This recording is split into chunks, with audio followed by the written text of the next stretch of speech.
ce deuxième TD portera sur la statistique descriptive et on verra plus exactement la distribution de fréquences. Les différentes étapes de la statistique descriptive se résument selon le diagramme qui suit. Tout d'abord, on commence par recueillir des données brutes, c'est-à-dire un échantillon qui doit être obligatoirement représentatif de notre population. Suivi par l'étape 2, c'est-à-dire c'est de ranger les données brutes. Une fois que ces données sont rangées, on se pose la question suivante. Est-ce que ces données doivent être condensées? C'est-à-dire, est-ce que on peut regrouper ces données? Donc, on peut tomber sur deux réponses. Soit non, soit oui. Si je dis non, alors à ce moment-là, on passe directement au calcul des mesures de description des caractéristiques de données non groupées, c'est-à-dire calcul de tendance centrale. Et là, j'ai le droit de dire qu'il existe plusieurs mesures de tendance centrale. Et l'objectif de ces mesures est de résumer en une seule valeur la grandeur typique, le milieu ou le centre d'un ensemble de données. La plus familière de ces mesures est sûrement la moyenne arithmétique. Aussi faudrait-il noter que la médiane et le mode constituent aussi d'autres mesures de tendance centrale utilisées fréquemment. Alors, la deuxième mesure qu'on doit calculer, c'est la mesure de dispersion.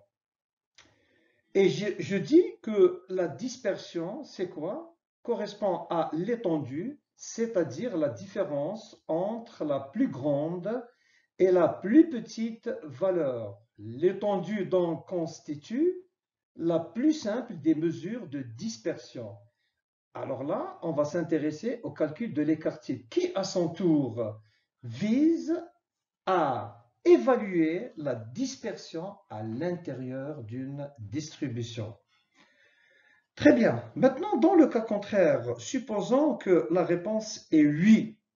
D'accord? C'est-à-dire, on peut tout simplement grouper nos données. Alors, à ce moment-là, on commence par construire une distribution de fréquences en groupant en classe les données rangées.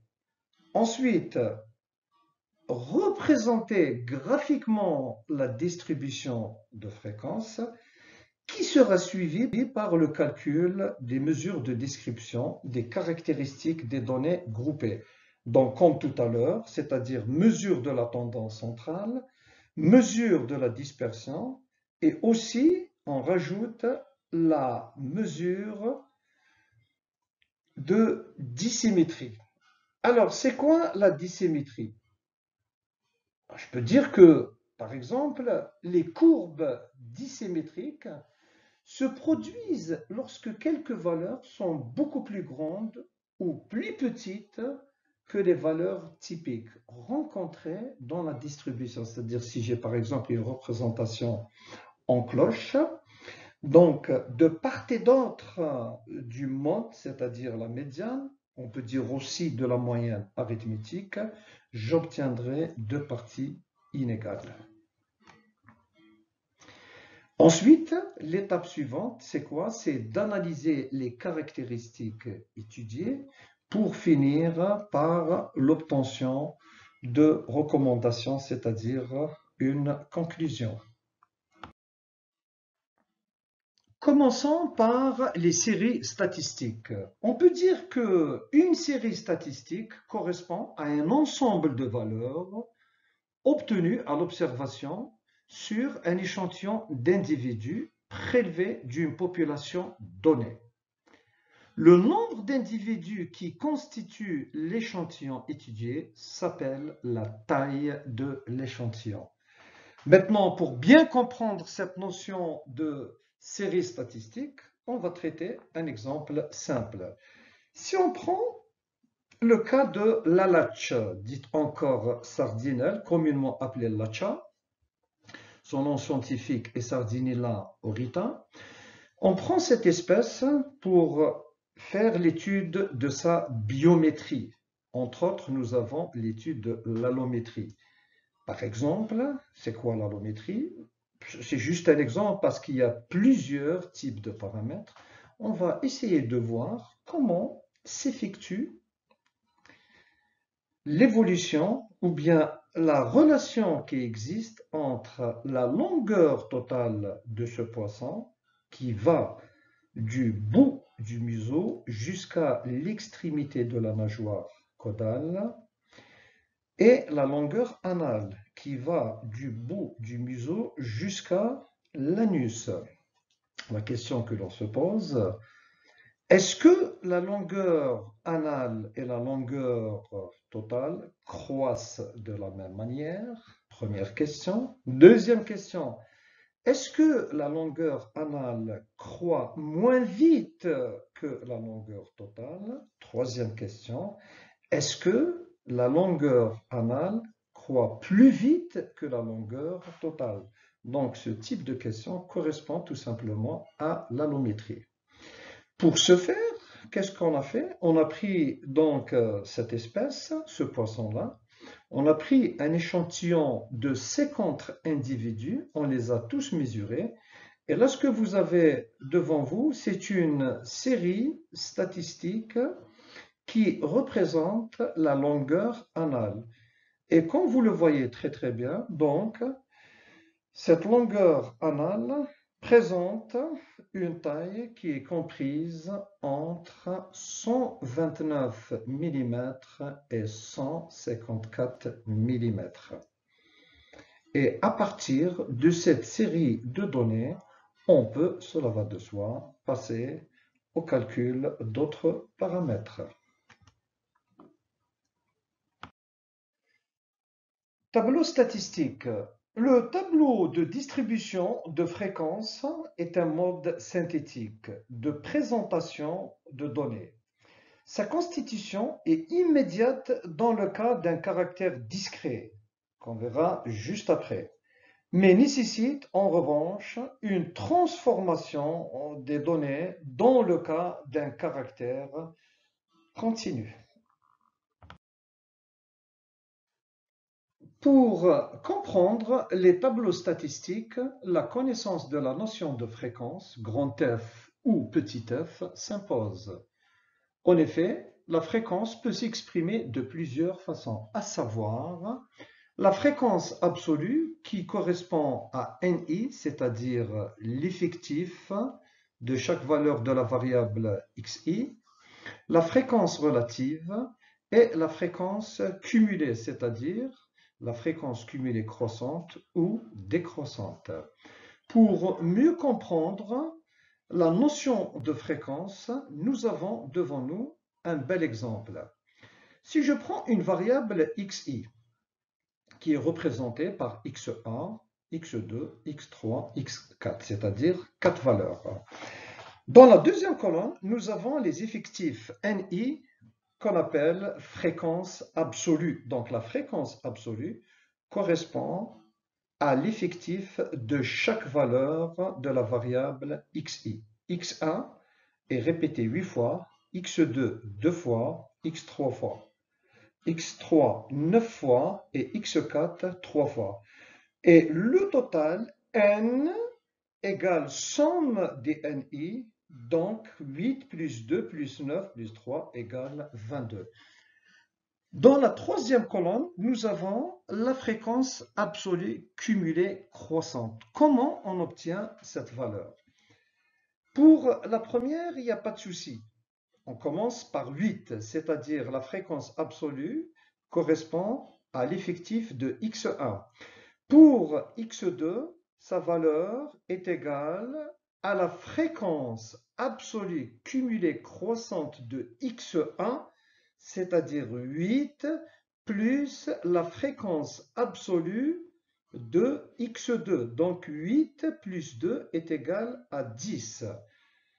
Concernant la fréquence absolue cumulée décroissante, pour x1, nous avons la plus grande valeur qui va correspondre à n, c'est-à-dire 22. Maintenant, pour la valeur x2, sa valeur est de combien? Tout simplement, elle correspond à la fréquence absolue cumulée décroissante de x1, c'est-à-dire 22 moins 8. Et le 8 correspond à l'effectif NI de x1, c'est-à-dire 22 moins 8 égale 14. Enfin, la fréquence relative, elle correspond tout simplement à NI sur N. X1 par exemple, donc est égal à son effectif 8 que l'on divise sur le total égale 22. Et vous allez remarquer que la somme des fréquences relatives toujours est égale à 1. Donc 0,36 plus 0,09 plus 0,41 plus 0,14 est égal à 1. On passe aux différents types de tableaux statistiques. Alors, commençons par le cas des caractères quantitatifs discrets. Dans le cas d'un caractère quantitatif discret, l'établissement de la distribution des données observées associées avec leur fréquence est immédiate. Pour mieux comprendre cette définition, on va passer directement par le traitement d'un exemple. Si on prend le cas de la Cicidomée du hêtre, donc c'est un insecte qui dépose sur les feuilles du hêtre ce qu'on appelle des œufs. Ces œufs se développent et après éclosion donnent naissance à des larves. Ces larves, on les appelle la gale du hêtre. Bien, donc si on dit que la cicidomie du hêtre provoque sur les feuilles de cet arbre des gales, dont la distribution de fréquences observée est la suivante. Alors là, nous avons deux lignes. La première ligne qui correspond à xi, c'est-à-dire le nombre de gales par feuille. Donc, vous avez 0 gale, vous avez une gale, et ça se continue jusqu'à 10 gales par feuille. Donc, toutes ces données correspondent à xi, c'est-à-dire xi, vous avez x1 correspond à 0 gale, x2, une gale, et x11, 10 gales. La deuxième ligne correspond à ni, c'est-à-dire quel est le nombre de feuilles qui sont atteintes par les gales. Donc, nous avons constaté qu'il y en a 182 feuilles qui ne présentent aucune gale, 0. Vous avez 98 feuilles qui sont atteintes par une gale, etc. jusqu'à la fin. La troisième ligne correspond à FI, c'est-à-dire la fréquence relative. Comment peut-on calculer cette fréquence relative? Eh bien, tout simplement, comment je vais faire pour x1, par exemple, qui présente 0 gale par feuille, je vais dire que FI, fréquence relative, est égale à 182 divisé par 375 et ça me donne une valeur de 0,485. Avec le même processus répété, donc, j'obtiendrai les différentes valeurs de fréquence relative pour l'ensemble de NI. La dernière colonne, la dernière ligne correspond à la fréquence relative cumulée. Et la fréquence relative cumulée est égale pour x1 dont le nombre de gales par feuille est égal à 0, à 0,485, cela va de soi, c'est tout à fait normal. Pour x2 est égal à une gale, donc tout simplement, sa fréquence relative cumulée est égale à combien? Est égale à la fréquence relative cumulée de x1, c'est-à-dire 0 485 plus 0,278, c'est-à-dire la fréquence relative correspondant à x2 dont le nombre de Gall parfait est égal à 1. Et le total, ça me donne une valeur de 0,746. Donc de cette façon-là, on peut calculer FI cumulé pour l'ensemble des XI. Très bien. Maintenant, nous allons voir le tableau statistique concernant le cas des caractères quantitatifs continus. Dans le cas d'un caractère quantitatif continu, l'établissement du tableau de fréquence implique d'effectuer au préalable une répartition en classes des données. Cela nécessite de définir le nombre de classes attendues et donc l'amplitude associée à chaque classe, dite encore intervalle de classe. En règle générale, on choisit des classes de même amplitude.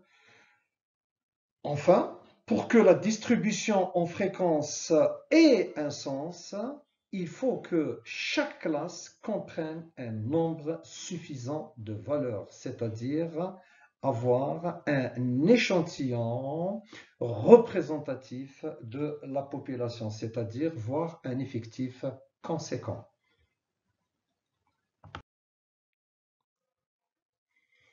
Diverses formules empiriques permettent d'établir ou de calculer le nombre de classes pour un échantillon de taille n, parmi lesquelles on va opter pour deux méthodes. La première correspond à la règle de Sturge, dont le nombre de classes égale à 1 plus 3,3 fois log décimal de n, où n représente la taille de l'échantillon.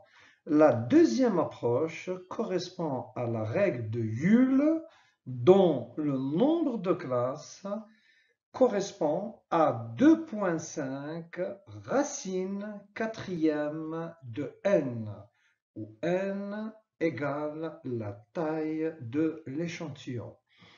Une fois que nous avons calculé le nombre de classes, donc avec aisance, on peut calculer l'intervalle de classe de notre échantillon.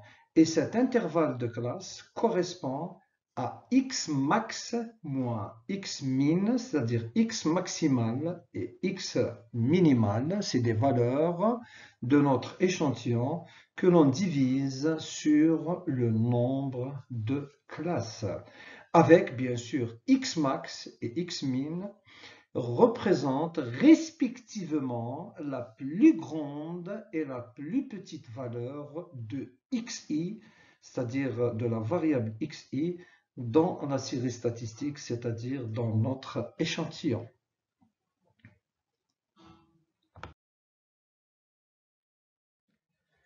Exemple. Cet exemple illustre un tableau statistique dans le cas d'un caractère quantitatif continu. À gauche du tableau, nous avons représenté une série statistique qui porte sur la longueur de la plume de la queue de la gélinote huppée, c'est un oiseau, et nous constatons que cet échantillon comporte 50 individus dont la longueur de la plume en millimètres est comprise entre 140 et 174 millimètres. Bien, maintenant, on pose la question suivante. Comment peut-on transformer cette série statistique en un tableau statistique?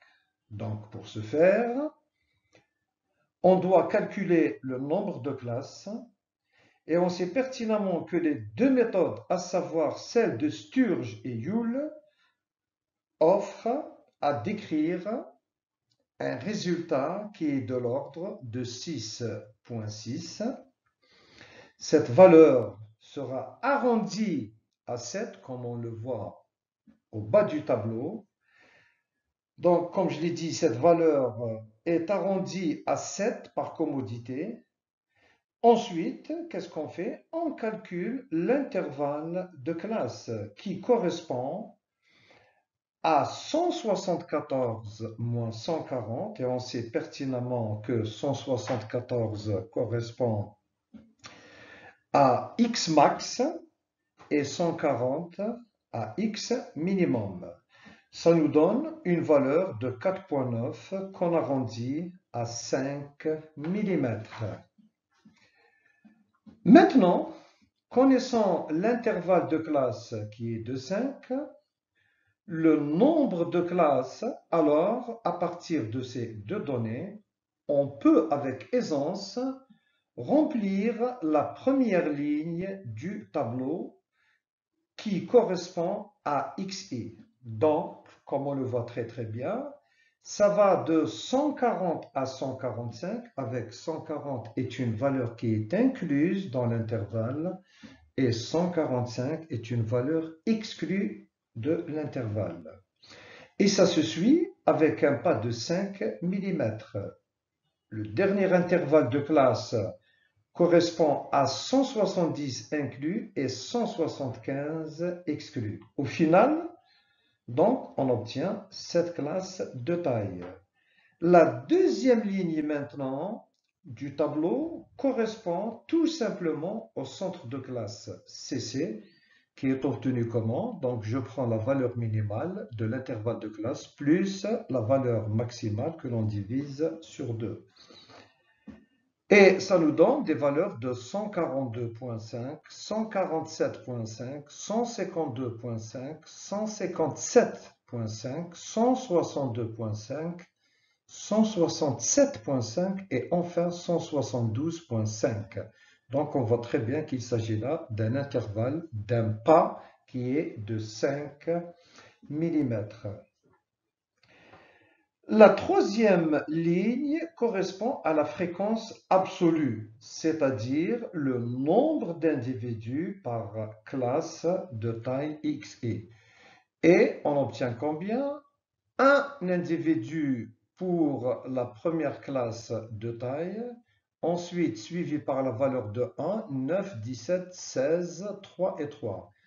Et le total de ni correspond à n, donc égale 50 individus. Enfin, qu'est-ce qu'on peut dire? Que la fréquence relative et la fréquence relative cumulée se calculent de la même façon que l'exercice qu'on a vu précédemment. Voilà donc comment se résume le tableau statistique concernant un caractère statistique quantitatif continu.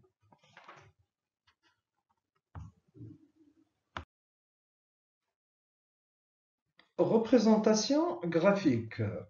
Le tableau statistique est directement transformé en une représentation graphique qui a l'avantage de renseigner immédiatement sur l'allure générale de la distribution.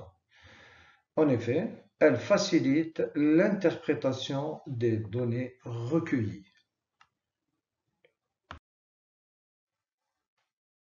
Commençons par la représentation graphique concernant les caractères quantitatifs discrets. On peut dire que pour les caractères quantitatifs discrets, la représentation graphique est le diagramme en battant, dit encore en barre. Là, c'est très important, il faut le retenir. Où la hauteur des battants correspond à l'effectif NI qui est associé à chaque modalité du caractère XI, c'est-à-dire la valeur de XI.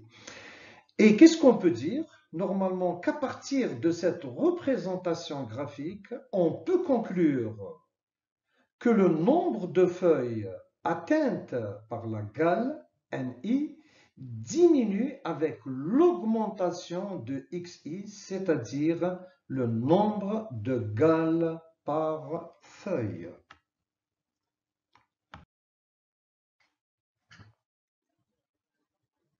Cas du caractère quantitatif continu.